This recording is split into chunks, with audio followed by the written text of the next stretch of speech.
Buenos días, soy el doctor Cristian Varela y voy a en algunos minutos tratar de conversarles lo que significa las extravasaciones de medio contraste intravenoso. Lo titulé Lo que todos debemos saber, porque es nuestro deber como médicos saber manejar esta complicación que ocurre en afortunadamente pocos pacientes que son sometidos a la inyección de contraste intravenoso. Nuestros objetivos educacionales son definir qué es una extravasación de medio contraste intravenoso, cuál es su manifestación clínica, en segundo lugar, cuáles son los factores de riesgo, cómo lo podemos prevenir y finalmente, qué es lo que debemos hacer, cómo lo debemos tratar. ¿Cuál es la definición? Una extravasación de medio contraste intravenoso significa que el medio de contraste se fuga desde el compartimento intravascular, en este caso intravenoso, a los tejidos adyacentes durante la inyección, la mayoría de las veces mecánica, durante un estudio de tomografía computada. Como tal, constituye una complicación del procedimiento. ¿Cuáles son los mecanismos de extravasación?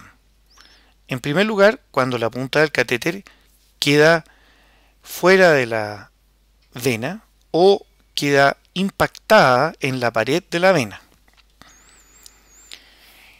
En el segundo lugar, es cuando el catéter queda bien localizado, pero se produce una rotura focal de la pared de la vena y extravasación. Eso puede ocurrir en las siguientes circunstancias. Cuando existe una alta presión de inyección, o sea, se inyecta un gran caudal, como suele ocurrir en los estudios angiográficos, o bien cuando el calibre de la vena es muy pequeño, cuando se usan venas distales como de la muñeca, del tobillo, de la mano o de los pies. En segundo lugar, si una vena tiene un proceso de flebitis y está incrementada su actividad muscular por esta irritación inflamatoria, también es susceptible de romperse. Y finalmente, cuando existe una trombosis o una obstrucción proximal de la vena que es inyectada. Esta complicación también suele ocurrir cuando existe una vena que ha sido múltiples veces puncionada, en especial hacia proximal, por lo tanto puede existir orificios a través de los cuales va a escapar el contraste. ¿A través de qué mecanismos el medio de contraste puede provocar daño en estos tejidos a los cuales cae en forma accidental? En primer lugar, la hiperosmolaridad de la mayoría de los medios de contraste, especialmente los medios de contraste no iónicos monoméricos, puede producir daño. También existe una citotoxicidad intrínseca del medio de contraste, de la molécula de medio de contraste, que no ha sido bien definida, pero a la cual se le atribuye también factores en la toxicidad. Y finalmente, y probablemente lo más importante, es el efecto compresivo que ejerce el volumen de contraste en un compartimento pequeño. ¿Qué tipos de extravasación existen? La subcutánea es la más común, es decir, se rompe la vena y el contraste cae al tejido celular subcutáneo. Con ello, el paramédico que está vigilando la inyección o el tecnólogo o incluso el paciente pueden darse cuenta de que se produce un aumento de volumen adyacente al sitio de punción y existe un cambio en la coloración de la piel, que se enrojece, como ya lo vamos a ver en algunos ejemplos que tengo a continuación. El otro tipo de extravasación es cuando esto ingresa a planos profundos, subfaciales o dentro de los compartimentos musculares. En ese caso, la clínica es atípica por cuando no hay un aumento de volumen superficial que uno pueda diagnosticar durante la inyección, y el diagnóstico debe ser radiológico, es decir, tomando una radiografía simple que demuestre que el contraste está donde no debe estar. Y puede producir una complicación que no es muy común, pero existe, que es un aumento de la presión del compartimento al cual el contraste ha llegado, dando origen a un síndrome compartimental. Aquí tenemos una radiografía simple del antebrazo de uno de nuestros pacientes, donde ustedes ven la vía venosa, ¿no es cierto?, y el catéter, y adyacente a la punta del catéter se ve esta colección de contraste irregular, incluso ligeramente nodular, que denota que este contraste se ha coleccionado en el tejido celular subcutáneo. Aquí tenemos un ejemplo distinto donde vemos que el contraste acumulado tiene una forma de uso típica de los compartimentos musculares y que nos indica que esta es una extravasación subfacial o en el compartimento del músculo bíceps. Aquí hacia el polo inferior de la extravasación vemos algún componente subcutáneo porque lógicamente desde el subcutáneo ha penetrado hacia el plano profundo. Y aquí tenemos un caso muy interesante en que hay elementos mixtos donde nosotros reconocemos elementos subcutáneos y también elementos compartimentales o subfaciales. Incluso aquí se puede observar estas imágenes lineales que representan las fibras musculares dentro del compartimento del bíceps. ¿Cuál es la clínica de la extravasación? ¿Cuáles son sus síntomas? En general, los pacientes suelen quejarse de dolor, de ardor o de una sensación de compresión o rigidez en el sitio de inyección. Pero no son pocos los pacientes que no se quejan y uno descubre la extravasación por el aumento de volumen que uno puede visualizar o palpar adyacente al sitio de la inyección. También hay signos, que es el aumento de volumen focal, donde se está extravasando el medio de contraste, o también el aumento de volumen del diámetro de la extremidad cuando se trata de una extravasación profunda o subfacial. También se pueden observar cambios en la coloración de la piel y lo que sería grave es la aparición de vesículas o úlceras de la piel, que ya constituye una complicación de la extravasación. Aquí podemos observar una de nuestras pacientes, primero en una foto panorámica que muestra gran parte de la extremidad superior, una vía venosa en el pliegue del codo y este cambio de coloración de la piel en el brazo y también en el antebrazo. Si aplicamos zoom vamos a poder ver con mejor detalle que es un solevantamiento de la piel al cual se agrega este eritema alrededor de las áreas de solevantamiento y que representa el área donde se ha extravasado el contraste. Aquí ya podemos saber que la mayor parte de la extravasación es subcutánea, pero solo con la radiografía vamos a verificar si hay algún componente que se haya extendido hacia la región subfacial. Otro caso, una paciente más añosa, se fijan cómo se inyectó en una vena del antebrazo, que es de mayor riesgo que las venas del pliegue del codo. Vemos que está llena de parches, eso ya nos hace sospechar que no es una línea venosa muy reciente, que como ya veremos es un factor de riesgo para extravasación, y vemos cómo ha aparecido este solevantamiento de la piel y la aparición de un eritema extenso.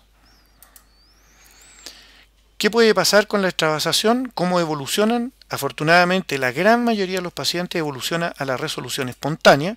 Aquí tenemos el caso que estábamos estudiando recientemente y vemos como en el control de las 24 horas el brazo ya tiene un aspecto prácticamente normal, quedando un área enrojecida en el pliegue del codo, que es justo donde se produjo la inyección y la extravasación. Como ustedes podrán notar, el médico que atendió a esta paciente hizo una marcación del sitio de la extravasación con un plumón permanente. Aquí lo tenemos en otras dos proyecciones fotográficas y que es muy útil esto de marcar la piel para poder evaluar objetivamente la evolución del proceso cutáneo, subcutáneo, durante las horas que siguen a esta complicación.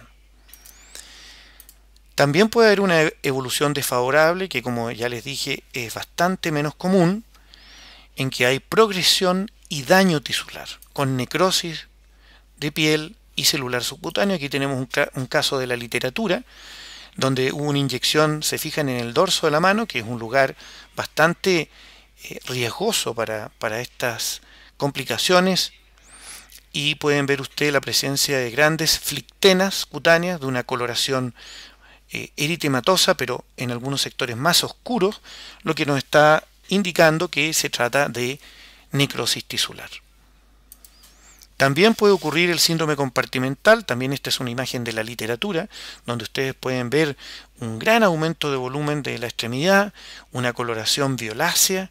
La paciente se queja de dolor, de pérdida de la sensación, de escasa movilidad, y aquí tenemos que en el sitio de la extravasación tuvo que intervenir un cirujano, el cual abrió ampliamente, rompió las fascias para que hubiera una descompresión, que es el tratamiento de elección del síndrome compartimental.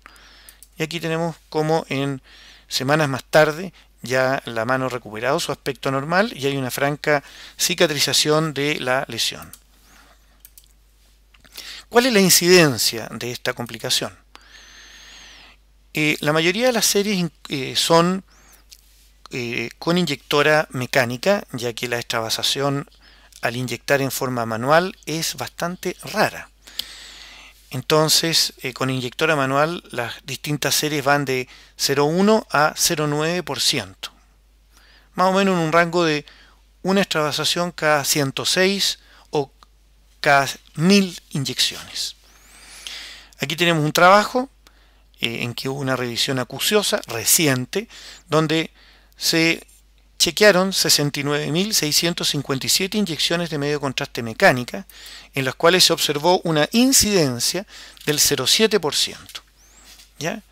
0,7% la incidencia. Ahora, de ese grupo de 475 pacientes, 447, es decir, 97,4% de los pacientes tuvieron lesiones leves, eritema, aumento de volumen, que no requirieron tratamiento específico, solo tratamiento sintomático y medidas de paliación de las molestias.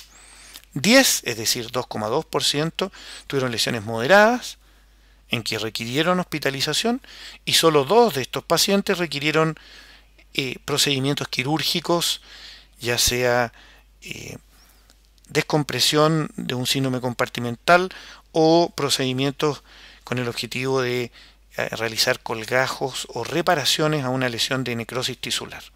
Como ustedes pueden ver, la gran mayoría, 97,4%, de los pacientes que sufren extravasación no evolucionan a una mayor complicación. Tenemos aquí también una tabla sacada de un artículo del Dr. Cheu, donde ustedes pueden ver distintas series a lo largo del tiempo, series desde el inicio del uso del TAC helicoidal, que requirió el uso de las inyectoras mecánicas, donde ustedes pueden ver que en números bastante significativos, en total 190.000 pacientes estudiados, solo 867 sufrieron extravasaciones, lo que equivale a un promedio de 0,45% como la tasa de incidencia de esta complicación. ¿Cuáles son los factores de riesgo de la extravasación? Se pueden dividir en factores de riesgo dependientes de la técnica y del paciente. De la técnica, obviamente, es factor de riesgo el uso de una inyectora mecánica, mientras que es factor protector el uso de inyección manual. En segundo lugar, el uso de sitios de inyección subóptimos, como las extremidades inferiores o venas distales en los pies, en las manos, en las muñecas. También el uso de un volumen de contraste importante y el uso de medio de contraste de alta osmolalidad, lo que en nuestra realidad no es el caso, pero obviamente si uno inyecta medio de contraste iónico son peores las consecuencias que esta complicación puede tener. ¿Cuáles son los factores dependientes del paciente? Todos los pacientes que son incapaces de comunicarse, niños pequeños o adultos mayores con deterioro psicoorgánico, pacientes que tienen venas frágiles o dañadas, como decíamos, con flebitis, con multipunción, pacientes que tienen insuficiencia arterial, pacientes que tienen comprometido el drenaje linfático o venoso, ya sea por enfermedades infiltrativas o por secuelas postquirúrgicas. Ahora, ¿qué factores de riesgo inciden para que una extravasación progrese a una lesión? Los pacientes que tienen atrofia de los músculos y el tejido celular subcutáneo, como por ejemplo pacientes portadores de colágenopatía, ancianos, enfermos crónicos, pacientes emaciados, obviamente van a tener tejidos que van a ser más susceptibles de dañarse durante una extravasación. Pacientes que tengan insuficiencia arterial de origen ateromatoso, diabético o vasculítico, como son las colagenopatías, también al tener un drenaje de menor calidad van a tener también más posibilidades de hacer necrosis tisular. Lo mismo en el caso de la insuficiencia venosa o la insuficiencia linfática. No olvidemos nunca que los pacientes que tienen linfadenectomía axilar, como las pacientes de cáncer de mama, van a tener una insuficiencia del drenaje linfático, lo que va a poder predisponer al paciente a sufrir una lesión secundaria a la extravasación. ¿Cómo podemos prevenir estas complicaciones en el paciente ambulatorio? Con una adecuada elección del sitio de punción en venas gruesas, del pliegue del codo hacia proximal, eligiendo un adecuado calibre del catéter, ojalá calibres gruesos, 18, 19, 20, usar vías venosas plásticas, o sea, estos catéteres pequeños con cobertura de teflón y que la inyección sea vigilada a lo largo de todo el trayecto o a lo largo de toda su evolución. ¿Cómo podemos prevenir en un paciente hospitalizado? Bueno, en primer lugar, chequear que la vía venosa no tenga más de 48 horas de evolución, que se haya utilizado una vía venosa de adecuado calibre, en un sitio adecuado y que esté permeable, lo cual siempre los paramédicos o los tecnólogos chequean inyectando suero fisiológico. Evaluar si es que proximal al sitio de la punción hay un trayecto venoso endurecido o con un eritema que nos puede indicar que hay una flebitis. Muchas veces vamos a estar obligados a instalar una nueva vía venosa al descubrir cualquier alteración de las que nosotros vemos, y la inyección siempre debe ser vigilada, especialmente en los pacientes más graves que van a tener menos capacidad de comunicarse o de alertarnos de la complicación. En los últimos años han existido algunos adelantos al respecto, como lo son las vías venosas multifenestradas, es decir, que no solamente tienen el orificio en su extremo distal, sino que también tienen orificios laterales. ¿En qué nos beneficia esta vía venosa multifenestrada? Esto está graficado en este esquema, donde pueden ver aquí en el extremo superior una vía venosa con una sola fenestración. Ven como en ese sitio donde hace el ingreso el medio de contraste desde el catéter hacia la vena existe una alta velocidad. Vean ustedes este gráfico de velocidades según colores, lo mismo que en el Doppler, mientras que en la medida que nosotros agregamos fenestraciones ya no se observan altas velocidades, ya no se observa coloración rojo, por lo tanto el estrés que sufren las paredes de esta vena es menor y es menor, por lo tanto, las posibilidades de extravasación. También existe un dispositivo de detección automático de extravasación. Desafortunadamente nunca lo he podido ver ni lo he tenido en mis manos, pero se trata de un parche de tela que se coloca en el sitio de la inyección y este mide cambios de impedancia local, la rápida llegada de medio de contraste a un tejido va a cambiar su impedancia y por lo tanto va a poder ser detectado por este parche de tela, el que va a estar comunicado a la inyectora automática y la va a detener.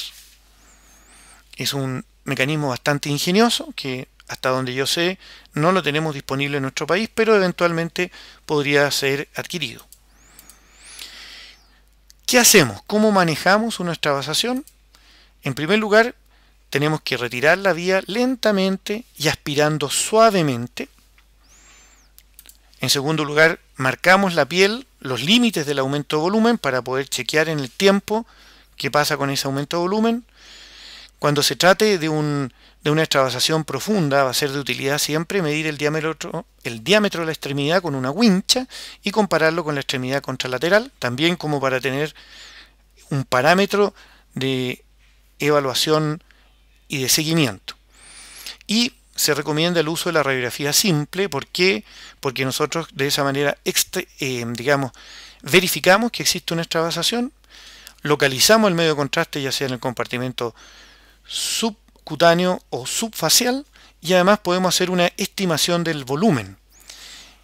Porque la extravasación es muy común que cierta cantidad pase a la vena, ingresa al compartimento endovascular y otra cantidad salga de la vena. Por lo tanto, no sirve solamente restarle a la jeringa lo que se inyectó versus lo que queda como estimación del volumen extravasado. ¿Qué manejo proponemos? El mismo que propone el American College of Radiology en su manual de contraste, de medios de contraste, que son básicamente 4 medidas. 1, la elevación de la extremidad. 2, la utilización de compresas frías. 3, control y seguimiento. Y un cuarto manejo que es solamente eventual, que sería interconsulta cirugía plástica. Lo vamos a evaluar ahora en detalle. ¿Para qué se eleva la extremidad? Para disminuir la presión hidrostática capilar y por lo tanto disminuir las posibilidades de necrosis por compresión y facilitar el drenaje. Esto también mejora la reabsorción del medio de contraste desde los tejidos afectados. La aplicación de compresas frías, de hielo o de gel, que son estos aparatos, estos dispositivos que se venden, que probablemente muchos de ustedes tienen en su casa, que es un dispositivo de gel, que uno lo deja guardado en el refrigerador, en el freezer, y lo saca para comprimir con frío. La compresa fría es lo más fácil de hacer. Cualquier tipo de tela o paño que esté limpio, uno lo moja con agua helada, lo estruja y lo pone sobre la superficie afectada. Las compresas frías van a determinar vasoconstricción, lo que disminuye la inflamación. Hay algunas escuelas que proponen las compresas tibias o calientes, cuyo mecanismo sería inducir la vasodilatación y mejorar la reabsorción. Sin embargo, lo que universalmente está propuesto y la mayor parte de los centros usan son las compresas frías, y eso es lo que nosotros recomendamos.